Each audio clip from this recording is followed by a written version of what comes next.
Έτοιμοι? Ένα λεπτό. Κάτι πατάτα, αφήστε λίγο παρακαλώ. Θα με πνίξεις με το χέρι. Ευχαριστώ τους συμπολίτες μου μέσα από την καρδιά μου. Σας ευχαριστώ όλες και όλους. Με την εμπιστοσύνη σας ανεβάσατε την αλληλεγγύη στην πρώτη θέση. Με την επιλογή σας αυτή κερδισμένη βγήκε μόνο η αυτοδιοίκηση. Σήμερα το μήνυμα είναι καθαρό και δυνατό. Βάζουμε πάνω απ' όλα τον τόπο μας. Ενώνουμε τις δυνάμεις μας.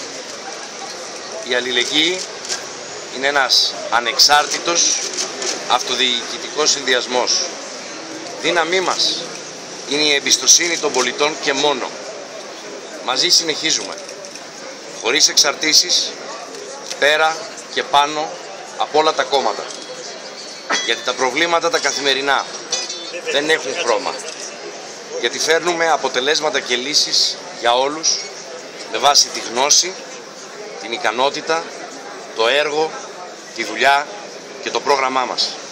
Σήμερα οι πολίτες της Κεντρικής Μακεδονίας κάναμε πρώτη μια νέα αρχή και στις 25 Μαΐου, την ερχόμενη Κυριακή, θα ολοκληρώσουμε το μεγαλύτερο βήμα που έγινε ποτέ για την αυτονομία και την ανεξαρτησία της αυτοδιοίκησης. Μαζί θα τα καταφέρουμε. Στη Μακεδονία όλοι μαζί είμαστε ένα. Ένα για να πάμε την Κεντρική Μακεδονία μπροστά. Σας ευχαριστώ πολύ.